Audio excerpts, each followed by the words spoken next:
Epicurus, what do you think about foodies?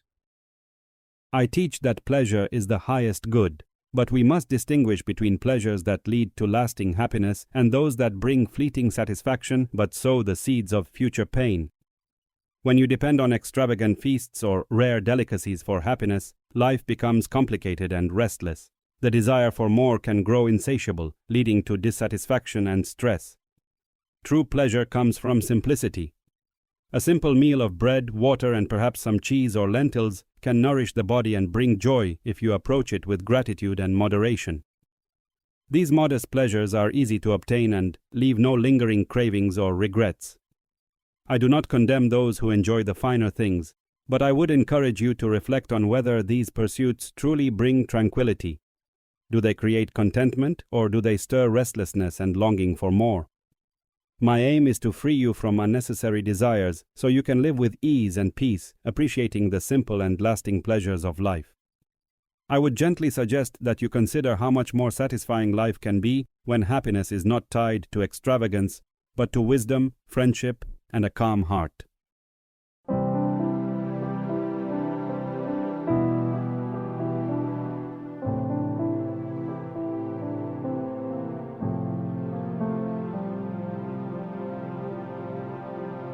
Welcome to the Undead Sages podcast, where we take advantage of AI to talk to long-dead wise men and women. Of special interest is the question how sensitive people like you and me can live rich and meaningful lives in our uncertain times.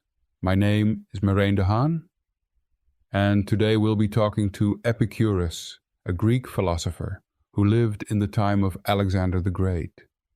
Epicurus taught a practical philosophy, centering on friendship and the avoidance of excess, which is kind of ironic, seeing as being called an Epicurean these days is basically equal to being called a hedonist, someone who indulges in excessive delights. Epicurus himself, however, taught an almost ascetic lifestyle, focused on maximizing happiness by cutting away superfluous desires and unnecessary fears. So let's travel back in time to the Athens of 270 BCE and visit his garden. Epicurus, welcome to the podcast. Kaire Merijn, and welcome to my garden. By your peculiar dress, I can tell you are not from around here. But no matter. Here in Athens, and especially here in my garden, we welcome strangers. Our community's practice of generosity and hospitality towards people from unknown lands reminds us that our fears are there to be conquered. For what are fears really but an obstacle to our current happiness? Well, I can see I've landed right into your philosophy. Thanks for your hearty welcome, Epicurus. Can you tell me a little more about fear and it being an obstacle to happiness? Of course, Merijn. But first, you must have some refreshments. We were just about to sit down for our main meal. Would you care to join us? It won't be anything fancy, as we value simplicity and flexibility above most other things, but it will be an opportunity to talk and get to know each other. Oh, I'd love to join your meal. I suppose our cultural differences are already showing. Me with my Northern European directness, getting straight to the point of my visit. But really, my visit is to learn about you and your philosophy. I can't think of a better way to do that, so thank you very much for your invitation. All right, let's sit down. Have some water. We don't usually drink wine, although I might have some tucked away. Leontion, dear, could you see if we have some wine? She is a really remarkable philosopher in her own right, my darling Leontion, and you absolutely must talk with her if you have the time. My philosophy is simple. A child could understand it, so I fear we will be finished talking soon anyway. Kaire Merijn, may you be well. Thank you, dear Leontion. Epicurus, water is fine. I am grateful to be sitting down with all of you, and I'd love to talk to you soon too, Leontion, and listen to your thoughts. For now, though, I'll have some of this fine bread, and would love to hear about your life, Epicurus. Were you always interested in philosophy? Well, yes, I studied under a Platonic teacher for a while, but that was too abstract for me.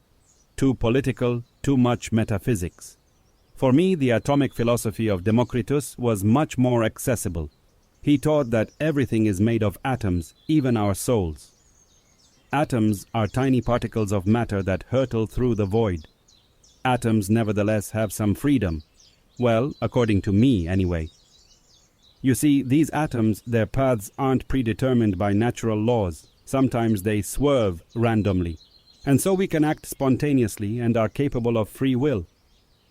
This helped me realize that being afraid of death is silly. Death is just the absence of sensations, whereas life is the presence of them. When we are alive, death is not here, and when death comes, we are no longer here to experience it. So what are we even afraid of? Of something we can never experience? That's just not logical. This understanding brings great peace, at least it did for me. So, does that answer your question about fear? I guess it does, a little bit. Why were you so fearful of death? Yeah, that is a good question. I suppose you need an appreciation of the things I have seen in my life, as well as of my personality. You see, I grew up on an island, Samos, as the son of Athenian settlers. What you might call Greece, we don't think of as a unity. Athens has fought a devastating war against another Greek city-state, Sparta, not too long ago, and it lost. But Sparta lost too, in a way. The Persians to the east and the Macedonians to the north, they are looking to eat our colonies. So Samos was one of those colonies that Athens lost to the Macedonians. My parents had to flee and rebuild their lives in another city, Colophon. This upheaval deeply influenced me. It showed me the fragility of external circumstances and strengthened my belief that true happiness must come from within, free from reliance on unstable political or material conditions. Around the same time, I went for my military service in Athens. Both experiences, coupled with the cultural stories of divine punishments in the afterlife, made me very anxious, and many people with me. So that's why I wanted to understand death and the gods. And it turned out understanding them made all the difference and exposed the irrationality of my fears. Can you say a bit more about the gods? I have heard about Zeus and Ares, Hephaestus and Aphrodite. Are you talking about them? Exactly. The gods live on Mount Olympus, eat ambrosia and drink nectar. To me, they are perfect and immortal beings who live in a state of complete happiness and tranquility. They are not concerned with human affairs, and they neither punish nor reward us. Why would beings who are perfectly blissful trouble themselves with the chaos and toil of mortal lives? That would be inconsistent with their nature. Traditional religion often portrays the gods as capricious beings who intervene in the lives of mortals. These ideas cause fear and lead people to perform all kinds of rituals. I think that the gods should not be feared. Their existence, if anything, is a source of inspiration, a model of serene and untroubled existence that we can strive to emulate. The gods are also natural beings, composed of atoms, like everything else in the universe. This means they are part of the natural order, not supernatural forces breaking the laws of nature. Their forms and perfection arise naturally in the vastness of infinite worlds. By understanding the gods this way, we can admire them without fear and focus instead on living a life free of superstition and worry. They do not interfere with us, and so we are free to shape our lives through wisdom, friendship, and the pursuit of tranquility. So you say that even our souls are made of matter. But matter behaves in predictable ways. I mean, we can predict what water will do when it heats up or cools down, but we can't really predict the actions of people. It seems to me that reducing people to matter misses a lot of the richness of human life. You raise an important point, and one I have considered deeply. It is true, I think the soul, like the body, is made of matter. Specifically, I believe it is composed of fine, light atoms that account for our ability to sense, feel, and think. Yet, even within this framework, I do not reduce human experience to simple mechanical predictability. While matter follows natural laws, the sheer complexity of the soul's atomic structure creates a vast range of possibilities in human thought and action. Unlike water, which follows straightforward processes, when heated or cooled, the atoms of the soul interact in intricate and dynamic ways, influenced by our experiences, choices, and surroundings. This complexity gives rise to our rich inner lives, including emotions, desires, and reason. And I emphasize the role of free will. While the universe operates according to natural principles, I reject strict determinism, the idea that every action is preordained. Instead, I propose that atoms occasionally swerve unpredictably. This swerve, small as it may seem, opens the door for spontaneity and freedom in both nature and human behavior. It is this unpredictability that allows for the creativity, complexity, and individuality we see in people. By understanding the soul as part of the natural world, we can appreciate its workings without losing sight of its depth. Far from diminishing the richness of human life, this perspective helps us see how our thoughts, feelings, and choices arise from the interplay of nature and freedom, making us all the more wondrous. Okay. So even in your materialism there remains space for the wondrous nature of existence. That is heartening. You say we can do away with fears because fear of death is illogical. And so is fear of divine retribution. Death is nothing to fear, because we are now alive and won't ever experience being dead, because, well, we'll be dead and can't experience anything. And the gods are too busy enjoying their immortality to trouble us mortals. We just need to understand these things properly, logically, and then our fears will subside. Is that enough for living a good life? Or do we need to do something else besides?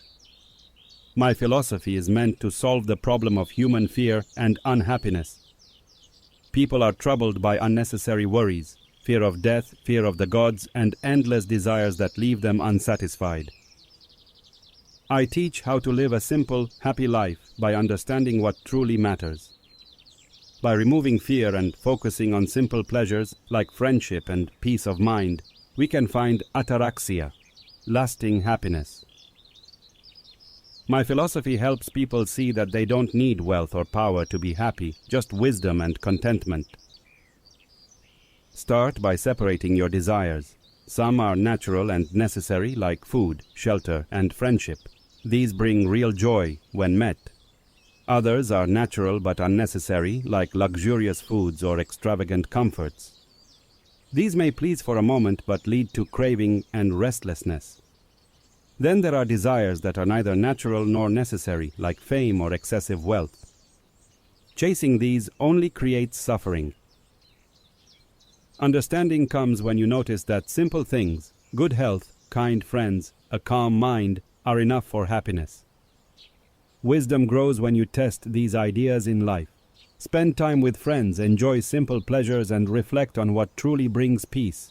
Over time, you will see clearly what matters and what does not. And then just do those things? Exactly.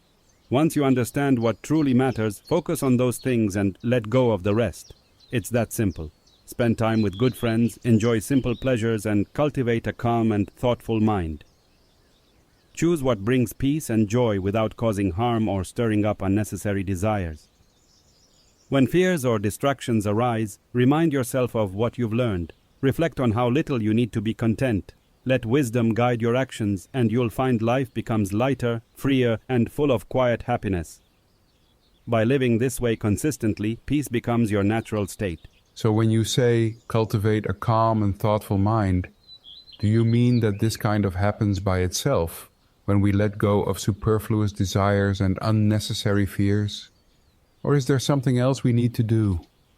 A calm and thoughtful mind does begin to arise naturally when you let go of superfluous desires and unnecessary fears, but it also requires some gentle cultivation. Letting go creates the space for calm, but you must actively nurture it, like tending a garden. Here's how. First, practice reflection. Spend time thinking about your experiences and observing how different choices affect your peace. This helps you strengthen your understanding of what truly matters. Second, seek wisdom through learning. Understanding the nature of the world, like realizing that death is nothing to fear or that the gods don't meddle in our lives, brings deep tranquility. Finally, engage in habits that promote peace, such as spending time in nature, enjoying simple pleasures, and connecting with kind and thoughtful people. These habits keep your mind free from agitation and open to joy. The more you do these things, the more natural they become. Over time, your mind will settle into a state of calm and clarity, where unnecessary fears and desires no longer trouble you. So practice makes perfect? Exactly. Practice makes perfect, even in the art of living well. A calm and thoughtful mind doesn't appear overnight. It grows through steady, patient effort.